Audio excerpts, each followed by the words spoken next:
आप सभी का भगवान की राह चैनल पर स्वागत है। आप जो सामने पीपल का वृक्ष देख रहे हैं, इस पर बैठा हुआ मोर है। और आज हम एक ऐसे गांव की बात बताते हैं कि जहां घर घर में पशु पक्षी पर्याप्त मात्रा में रहते हैं।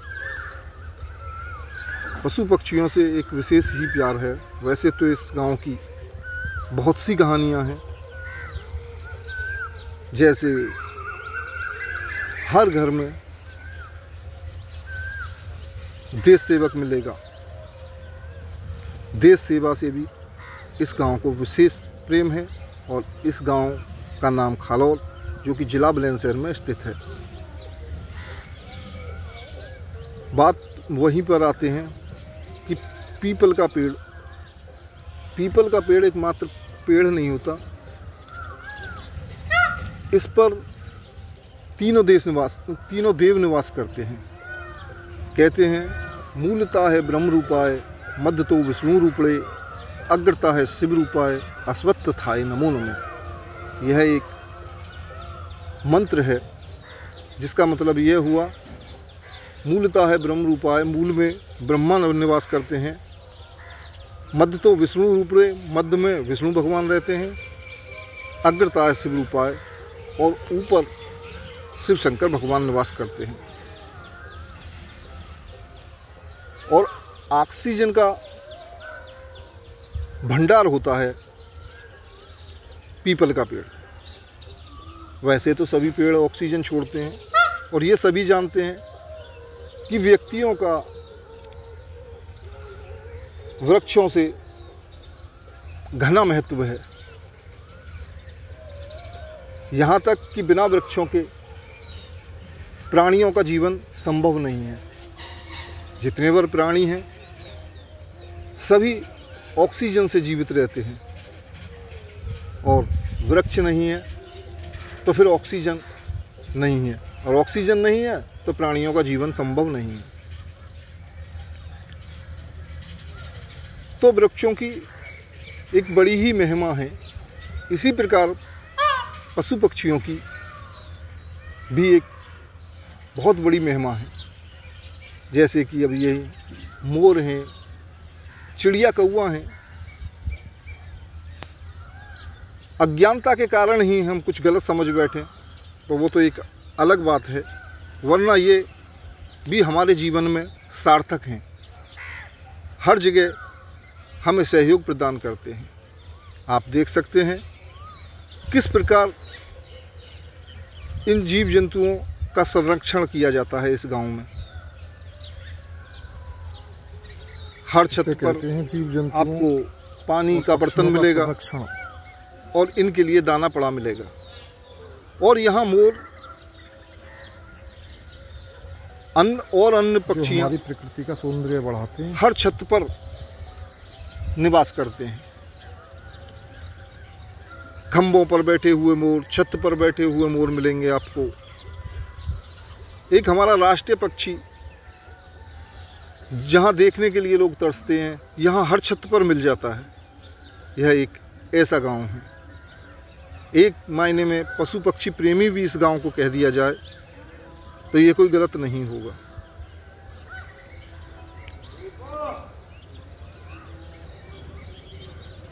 साधु संत, बड़े बड़े खिलाड़ी इस गांव ने पैदा किए हैं। एक से एक बड़ा महात्मा, एक से एक बड़ा योगी। हर चीज़ इस गांव में पर्याप्त मात्रा में है। इसे एक ईश्वर का वरदान ही समझिए। यहाँ का सौंदर्य भी देखने लायक है। चारों तरफ से नहर बंबों से घिरा हुआ यह गांव है। गंगा भी यहाँ से चारों तरफ 8-8, 10-10 किलोमीटर के दायरे में है।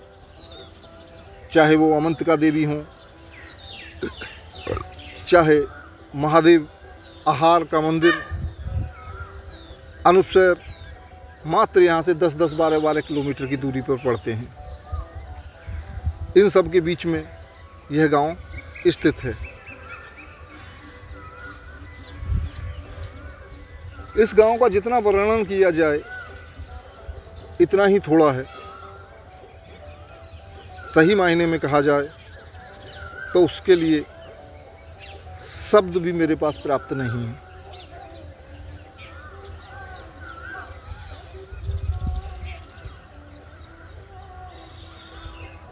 कहते हैं कि सत्य ही ईश्वर है। जो शिक्षा, जो ज्ञान मुझे प्राप्त हुआ वह सब इसी गांव की देन है। इस गांव से बड़े बड़े अनुभव प्राप्त हुए हैं। हमारा बचपन, जवानी यहीं बीती है। सत्य का तो एक बहुत ही बड़ा महत्व है। कहते कहते सत्य शब्द जबान पर आ गया। सत्य की महिमा का क्या वर्णन करूं। कोयल की कबीरदास जी भी कह गए हैं, साँच बराबर तप नहीं, झूठ बराबर पाप, जिसके हृदय साँच है उसके हृदय आप। जो व्यक्ति सत्य पर आ गया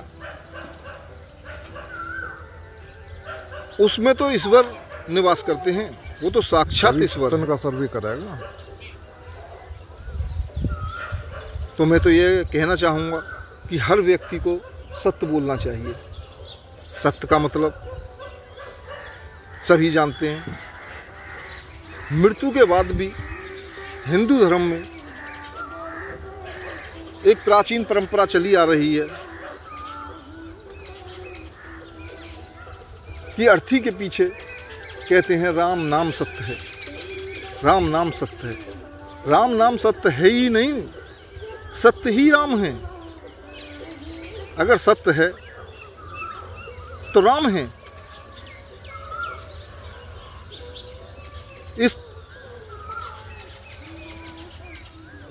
इसलिए व्यक्ति को सत्य ही बोलना चाहिए।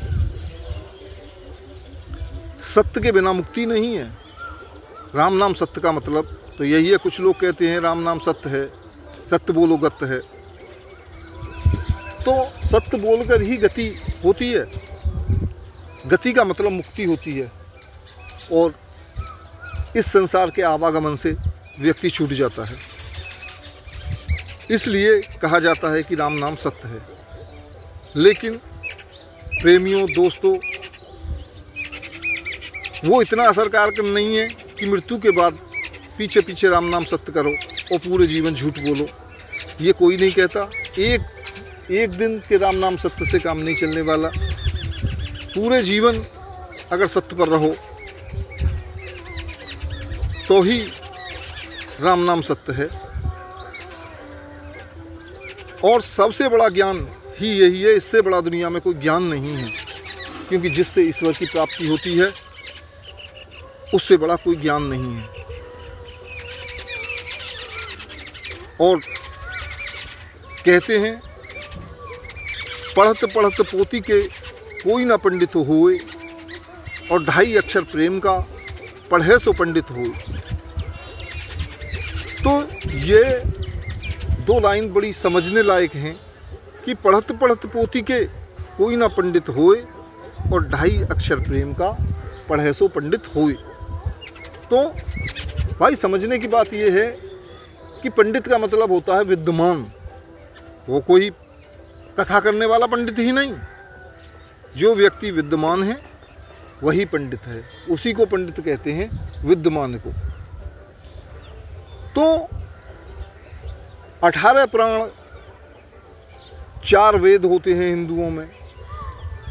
इन सबको पहली बात तो पढ़ना संभव नहीं है, और अगर इन्हें पढ़ भी लिया जाए तो भी इससे विद्वान नहीं बनता, अगर वो सत्य का महत्व ना समझ सके तो। इसीलिए कहा है, उनको बोला है शास्त्रों को और वेदों को पोती। पढ़त पढ़त पोती के कोई ना पंडित होए, और 2.5 अक्षर प्रेम का पढ़े सो पंडित होए। तो समझना तो ये है कि भाई वो 2.5 अक्षर प्रेम का क्या है। 2.5 अक्षर प्रेम का, पहली बात तो प्रेम में ही कितनी शक्ति है। जितने बार ईश्वर हुए हैं सब ने प्रेम को ही प्रधान बताया है। कृष्ण भगवान के विषय में सभी जानते हैं। प्रेम उनकी रग रग में बसा हुआ था। कहते हैं भक्त के वश में भगवान होते हैं। तो भक्त के वश में भगवान कैसे होते हैं भाई? इस तरह से होते हैं कि भक्त भगवान से प्रेम करते हैं। कई जगह कहा है, भाव का भूखा हूँ मैं, भाव ही एक सार है। भाव से पूजो मुझे तो उसका बेड़ा पार है। तो ईश्वर तो भाव के भूखे हैं, प्रेम के भूखे हैं।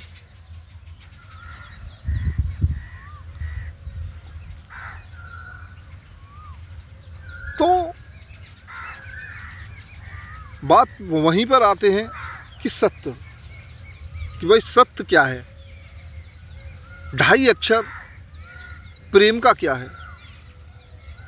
2.5 अक्षर प्रेम है सत्य।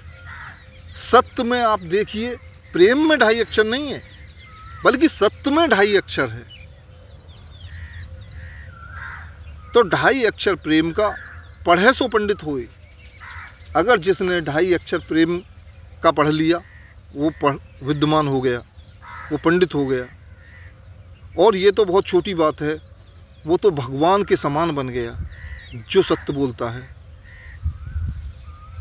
तो मात्र 2.5 अक्षर को हम समझ जाएं तो हम भवसागर से पार हैं, हमारा बेड़ा पार है, हमारा जीवन सार्थक हो जाएगा। और दुनिया में तो स्वर्ग आ ही जाएगा। कलयुग नहीं, ये सतयुग होगा अगर हम सत्य बोले तो।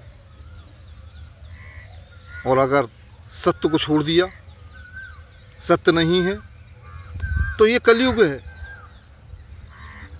अगर बात कलयुग की आ गई तो लोगों को पता नहीं है। कलयुग करते हैं, कलयुग का पाप करने का युग है। ये कोई पाप करने का युग नहीं है। कलयुग का मतलब भी हमें समझना चाहिए। एक एक शब्द का हमें अपने का मतलब पता होना चाहिए कि सामने वाला क्या बोल रहा है, बोली सबसे सुंदर है, और हम क्या समझ रहे हैं, या हम क्या बोल रहे हैं, सामने वाला क्या समझ रहा है। कलयुग का मतलब है भाइयों, कल माने पुर्जे और युग माने काल। तो आप देख रहे हैं ये कलयुग कोई बुरा शब्द नहीं है, ये है पुर्जों का युग। युग का मतलब समय, पुर्जों का समय, मशीनरी का समय, साइंस और टेक्नोलॉजी का ज़माना। इसका मतलब मेरी समझ से कलयुग है। लोग कलयुग को पाप पुण्य कर्मों के से जोड़ते हैं, पाप पुण्य से जोड़ते हैं। तो ये उनकी अपनी अलग सोच है। वरना कलयुग का मतलब तो कल माने पुर्जे और युग माने काल या समय। तो पुर्जों का समय ये कलयुग है। ये कोई साधु संतों की या बहकाने वालों की ऐसी शिक्षा नहीं है। इस मनोरंजन के साथ साथ मैं ऐसी भी बात कर लिया करता हूँ। कहते हैं ज्ञानी से ज्ञानी बढ़े तो ज्ञान सवाया हो, और मूर्ख से मूर्ख बढ़े तो तुरंत लड़ाई हो। तो भाइयों, ज्ञानी जनों, ज्ञान बढ़ाने में कोई बुराई नहीं है।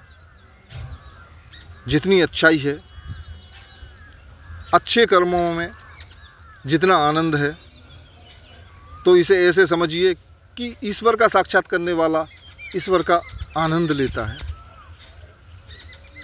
अब कह देते हैं कि भाई ईश्वर है कैसा, हमें तो पता ही नहीं है, झूठ बोल रहा है। तो मान लिया तुम बर्फ़ी खा रहे हो तो उसमें आनंद तुम्हें आ रहा है और तुम कह रहे हो कि बहुत आनंद आ रहा है, तो सामने वाले को कैसे आनंद आ रहा है भाई? सामने वाला तो कहेगा कि वैसे ही झूठ बोल रहा है। हो सकता है खंबे पर मोर कुछ भी है। आनंद नहीं आ रहा है, ऐसा लग रहा है कि जैसे मिट्टी में आनंद हो, जिन क्या बोल रहा है। तो जो करता है कहीं नाश्ता उसका हुआ आनंद और वही है। लेता है भाई। हमारे बुजुर्ग लोग बहुत कुछ हमारे लिए छोड़ गए हैं, उसे दोहों के रूप में, चौपाइयों के रूप में या शेरों के रूप में कहकर चले गए।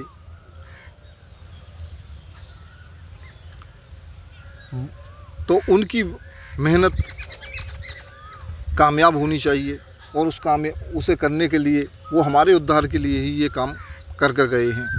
तो हमें उनके नियमों पर भी चलना चाहिए। बहुत सारी ज्ञान की बातें हैं जो एक ही वीडियो में ख़त्म नहीं हो सकती। समय समय पर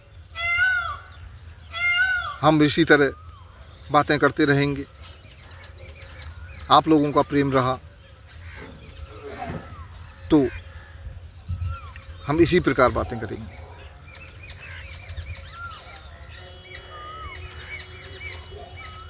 ये ईश्वर का क्षेत्र इतना छोटा नहीं है कि जो एक 10, 15, 20 मिनट में ही समाप्त कर दिया जाए या ख़त्म हो जाए।